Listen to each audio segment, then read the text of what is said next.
Honour ഇപ്പം അടുത്തൊന്നും Indian മാർക്കറ്റിൽ ഫോണുകൾ ലോഞ്ച് ചെയ്തിട്ടില്ല. ഹോണറിന് പല പ്രശ്നങ്ങളും ഉണ്ടായിരുന്നു. ഗൂഗിളിൻ്റെ സപ്പോർട്ടൊക്കെ എടുത്ത് ഒഴിവാക്കിയിട്ടുണ്ടായിരുന്നു. പക്ഷേ പുതിയ മാനേജ്മെൻറ്റ് ഏറ്റെടുത്തു. അങ്ങനെ ആ ഒരു പ്രശ്നങ്ങളൊക്കെ സോൾവ് ചെയ്തിട്ടുണ്ടായിരുന്നു. അപ്പം അതിന് ശേഷവും അവർ ഗ്ലോബൽ മാർക്കറ്റിൽ കുറേ ഫോണുകളൊക്കെ ലോഞ്ച് ചെയ്തിട്ടുണ്ട്. പക്ഷേ ഇന്ത്യൻ മാർക്കറ്റിൽ അധികം ഫോണുകൾ ലോഞ്ച് ചെയ്തിട്ടില്ല. എന്നാൽ ഹോണർ ഇന്ത്യയിൽ തിരിച്ചു വരാൻ പോവുകയാണ്. ഇന്ത്യയിൽ പുതിയ ഫോണുകളൊക്കെ ലോഞ്ച് ചെയ്യാൻ പോകുന്നു എന്നാണ് റിപ്പോർട്ടുകൾ പറയുന്നത്. ഹോണറിൻ്റെ ഇന്ത്യയിലെ മാനേജ്മെൻറ്റിലൊക്കെ നല്ല മാറ്റങ്ങൾ വരുത്തിയിട്ടുണ്ട്. റിയൽമിയുടെ മുൻ CEO മാധവ് സേത്തിനൊക്കെ ഹോണറിലോട്ട് കൊണ്ടുവന്നിട്ടുണ്ട്. സത്യം പറഞ്ഞാൽ ഹോണർ ഇന്ത്യയിലോട്ട് ഒരു തിരിച്ചുവരവിന് ഒരുങ്ങാണ്. അവർ ചില ടാബ്ലറ്റുകളൊക്കെ ഇന്ത്യൻ മാർക്കറ്റിൽ ലോഞ്ച് ചെയ്തിട്ടുണ്ട്. പക്ഷേ അടുത്തൊന്നും ഫോണുകൾ ലോഞ്ച് ചെയ്തിട്ടില്ല. എന്നാൽ പുതിയൊരു ഫോൺ ഇന്ത്യൻ മാർക്കറ്റിൽ ലോഞ്ച് ചെയ്യാൻ പോവുകയാണ്. അതിനെപ്പറ്റിയിട്ടുള്ള ചില റിപ്പോർട്ടുകളൊക്കെ പുറത്തു വന്നിട്ടുണ്ട്. ഹോണർ 90 എന്ന സ്മാർട്ട് ഫോൺ ആയിരിക്കും ആദ്യമായിട്ട് ഹോണർ കുറച്ച കാലത്തിന് ശേഷം ഇന്ത്യൻ മാർക്കറ്റിൽ ലോഞ്ച് ചെയ്യുക എന്നാണ് ഇപ്പോഴുള്ള റിപ്പോർട്ടുകൾ പറയുന്നത്.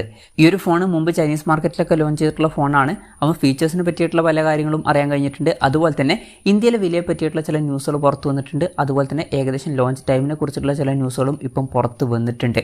എന്തായാലും ഈ ഒരു വീഡിയോയിൽ നമ്മൾ നോക്കാൻ പോകുന്നത് ഹോണർ 90 എന്ന സ്മാർട്ട് ഫോണിനെ പറ്റിയിട്ടാണ്. ആദ്യം നമ്മൾ ഫീച്ചേഴ്സും കാര്യങ്ങളൊക്കെ നോക്കുകയാണെന്നുണ്ടെങ്കിൽ ഹോണർ 90ൽ 6.7 ഇഞ്ചിൻ്റെ ഫുൾ HD+ ഡിസ്പ്ലേ ആയിരിക്കും വരിക. OLED പാനലും കാര്യങ്ങളൊക്കെ ഇതിൽ വരുന്നതായിരിക്കും. 120 ഹെർട്സിൻ്റെ റിഫ്രഷ് റേറ്റൊക്കെ ഇതിൽ സപ്പോർട്ട് ചെയ്യും. എടുത്തു പറയേണ്ട ഒരു കാര്യം, ഇതിൽ കർവ്ഡ് ആയിട്ടുള്ള ഡിസ്പ്ലേ ആയിരിക്കും വരിക. പഞ്ചോൾ ഡിസൈനൊക്കെ വരുന്നതായിരിക്കും. പഞ്ചോൾ വരിക ടോപ്പ് സെൻറ്റർ ഭാഗത്തായിട്ടായിരിക്കും. ഡിസ്പ്ലേയിൽ 10-bit ഡിസ്പ്ലേ പോലുള്ള ഫീച്ചേഴ്സൊക്കെ വരുന്നതായിരിക്കും. പീക്ക് ബ്രൈറ്റ്നസ് വരിക 1600 നിറ്റ്സ് ആയിരിക്കും. പിന്നെ 3840 ഹെർട്സിൻ്റെ PWM ഡിമ്മിങ് പോലുള്ള ഫീച്ചേഴ്സൊക്കെ ഇതിൽ വരുന്നതായിരിക്കും. അപ്പം ഈ ഒരു ഫോണിൽ അത്യാവശ്യം നല്ല ഡിസ്പ്ലേ ഫീച്ചേഴ്സും കാര്യങ്ങളൊക്കെ വരാൻ സാധ്യതയുണ്ട്. പിന്നെ in display finger print sensor ഇതിൽ വരുന്നതായിരിക്കും. ഫോണിൻ്റെ വെയിറ്റ് വരിക 183 ഗ്രാം ആയിരിക്കും. തിക്നെസ് വരിക 7.8 mm ആയിരിക്കും. ഇനി പ്രോസസ്സറിൻ്റെ കാര്യത്തിലോട്ട് വരികയാണെന്നുണ്ടെങ്കിൽ സ്നാപ്ഡ്രാഗൺ 7 Gen 1 എന്ന പ്രോസസ്സറായിരിക്കും ഈ ഫോണിൽ വരിക എന്നാണ് ഇപ്പോഴുള്ള റിപ്പോർട്ടുകൾ പറയുന്നത്. ഒരു കാര്യം എന്താ വെച്ചാൽ ഈ ഫോണിൻ്റെ ഇന്ത്യയിലെ വില 45,000 രൂപ പ്രൈസ് റേഞ്ചിലായിരിക്കും വരിക എന്നാണ് പറയപ്പെടുന്നത്. ആ ഒരു പ്രൈസ് റേഞ്ചിൽ ഇത് അത്ര മികച്ചൊരു പ്രോസസ്സറാണ് എന്ന് പറയാൻ പറ്റിയിട്ടുള്ളൊരു പ്രോസസ്സറൊന്നുമല്ല. തിരക്കേടില്ലാത്തൊരു പ്രോസസ്സറാണ്. പക്ഷേ ഈ ഒരു പ്രൈസ് റേഞ്ചിൽ അത്ര മികച്ചത് എന്ന് പറയാൻ പറ്റിയിട്ടുള്ളൊരു പ്രോസസ്സർ ആയിരിക്കില്ല ഈ ഒരു പ്രോസസ്സർ. 5G സപ്പോർട്ടും കാര്യങ്ങളൊക്കെ ഇതിൽ വരുന്നതായിരിക്കും. പിന്നെ NFC എന്നുള്ള ഫീച്ചറൊക്കെ ഇതിൽ സപ്പോർട്ട് ചെയ്യുന്നതായിരിക്കും. സ്റ്റീരിയോ സ്പീക്കേഴ്സ് ഇതിൽ വരും. ആൻഡ്രോയിഡ് 13 ബേസ് ആയിട്ടുള്ള മാജിക് OS സോഫ്റ്റ്വെയർ ഇതിൽ വരുന്നതായിരിക്കും. പിന്നെ പലർക്കും ഉള്ളൊരു ഡൗട്ടാണ് ഗൂഗിളിൻ്റെ സപ്പോർട്ട് ഹോണറിൻ്റെ ഫോണുകളിൽ ഉണ്ടാവുമോ എന്നുള്ളത്. ഇപ്പം ആ ഇഷ്യൂസ് ഒന്നുമില്ല. ഗൂഗിളിൻ്റെ സപ്പോർട്ട് ഉണ്ടാവും. പ്ലേ സ്റ്റോറും യൂട്യൂബും എല്ലാ ആപ്സും സാധാരണ മറ്റ് ആൻഡ്രോയിഡ് ഫോണുകളെ പോലെ തന്നെ ഈ ഫോണിൽ ലഭിക്കുന്നതായിരിക്കും. ക്യാമറയുടെ കാര്യം പറയുകയാണെന്നുണ്ടെങ്കിൽ ഫോണിൻ്റെ പിന്നിൽ ട്രിപ്പിൾ ക്യാമറ സെറ്റപ്പ് വരാനാണ് സാധ്യത. 200 മെഗാപിക്സലിൻ്റെ f1.9 അപ്പേഴ്സിൽ വരുന്ന മെയിൻ ക്യാമറ സെൻസർ ഇതിൽ വരുന്നതായിരിക്കും. ഇത് സാംസങ് ISOCELL HP3യുടെ സെൻസർ ആയിരിക്കും. രണ്ടാമത് 12 മെഗാപിക്സലിൻ്റെ f2.2 അപ്പേഴ്സിൽ വരുന്ന ഒരു അൾട്രാ വൈഡ് ആംഗിൾ ലെൻസ് വരുന്നതായിരിക്കും. മൂന്നാമത് 2 മെഗാപിക്സൽ ഒരു ഡെപ്ത് സെൻസറും വന്നേക്കാം. ഫ്രണ്ടിൽ 50 മെഗാപിക്സലിൻ്റെ f2.4 അപ്പേഴ്സിൽ വരുന്ന സെൽഫി ക്യാമറ വരാനാണ് സാധ്യത. ഇതിൻ്റെ ഫീൽഡ് ഓഫ് വ്യൂ വരിക 100 ഡിഗ്രി ആയിരിക്കും.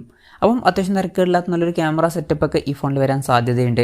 ബാറ്ററിയുടെ കാര്യം പറയുകയാണെന്നുണ്ടെങ്കിൽ 5000 mAh ബാറ്ററി ഈ ഫോണിൽ വന്നേക്കാം. 66 വാട്ടിൻ്റെ ഫാസ്റ്റ് ചാർജിങ് സപ്പോർട്ടായിരിക്കും ഇതിൽ വരിക. Type-C ചാർജിങ് പോർട്ടുമായിട്ടായിരിക്കും ഈ ഒരു സ്മാർട്ട് ഫോൺ വരിക. ഇനി ലോഞ്ച് ഡേറ്റിൻ്റെ കാര്യം പറയുകയാണെന്നുണ്ടെങ്കിൽ കറക്റ്റ് ലോഞ്ച് ഡേറ്റിനെ പറ്റിയിട്ടുള്ള കാര്യങ്ങളൊന്നും ഇപ്പം പറയാൻ കഴിഞ്ഞിട്ടില്ല. എന്നാലും ചില റിപ്പോർട്ടുകളൊക്കെ പറയുന്നത് സെപ്റ്റംബർ പകുതിയോടെ ഈ സ്മാർട്ട് ഫോൺ ഇന്ത്യൻ മാർക്കറ്റിൽ ലോഞ്ച് ചെയ്യും എന്നാണ്.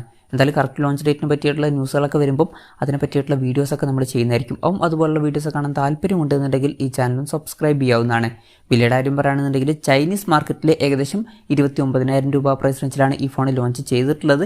ആ ഒരു പ്രൈസ് റേഞ്ചിൽ ഇത് അത്യാവശ്യം നല്ല ഫീച്ചേഴ്സാണ് എന്ന് പറയേണ്ടി വരും. പക്ഷേ ഇന്ത്യൻ മാർക്കറ്റിലോട്ട് വരുമ്പം വില കുറച്ചും കൂടി കൂടും എന്നാണ് പറയപ്പെടുന്നത്. 45,000 രൂപ പ്രൈസ് റേഞ്ചിൽ വരെ ഈ ഫോണിൻ്റെ വില എത്തിയേക്കാം എന്നാണ് ഇപ്പോഴുള്ള റിപ്പോർട്ടുകൾ പറയുന്നത്. ആ ഒരു പ്രൈസ് റേഞ്ചിലാണെന്നുണ്ടെങ്കിൽ ആ ഒരു പ്രൈസ് റേഞ്ചിൽ പ്രോസസ്സർ അത്ര മികച്ചത് എന്ന് പറയാൻ പറ്റിയിട്ടുള്ള പ്രോസസ്സറൊന്നുമല്ല. ബാക്കി ഫീച്ചേഴ്സ് തിരക്കേടില്ലാത്ത ഫീച്ചേഴ്സാണ്. കുറച്ചും കൂടി കുറഞ്ഞൊരു പ്രൈസ് റേഞ്ചിലൊക്കെ ലോഞ്ച് ചെയ്യുകയാണെന്നുണ്ടെങ്കിൽ വളരെ നല്ലൊരു കാര്യമായിരിക്കും. എന്തായാലും ഹോണർ 90 എന്ന പുതിയൊരു സ്മാർട്ട് ഫോൺ ഇന്ത്യൻ മാർക്കറ്റിൽ ലോഞ്ച് ചെയ്യാൻ പോകുന്നുണ്ട്. അത്യാവശ്യം നല്ലൊരു പ്രൈസിങ്ങിൽ ലോഞ്ച് ചെയ്യുകയാണെന്നുണ്ടെങ്കിൽ വളരെ നല്ലൊരു കാര്യമായിരിക്കും. എന്തായാലും ഈ ഒരു ഫോണിനെ പറ്റിയിട്ടുള്ള നിങ്ങളുടെ അഭിപ്രായം ജസ്റ്റ് ഒന്ന് കമൻറ്റ് ചെയ്യുക. അതുപോലെ തന്നെ ഈ ഒരു ഫോൺ ഇന്ത്യൻ മാർക്കറ്റിൽ നിങ്ങൾ ഏത് പ്രൈസിങ്ങിലാണ് എക്സ്പെക്റ്റ് ചെയ്യുന്നത് എന്നുള്ള കാര്യം കൂടി ജസ്റ്റ് ഒന്ന് കമൻറ്റ് ചെയ്യുക.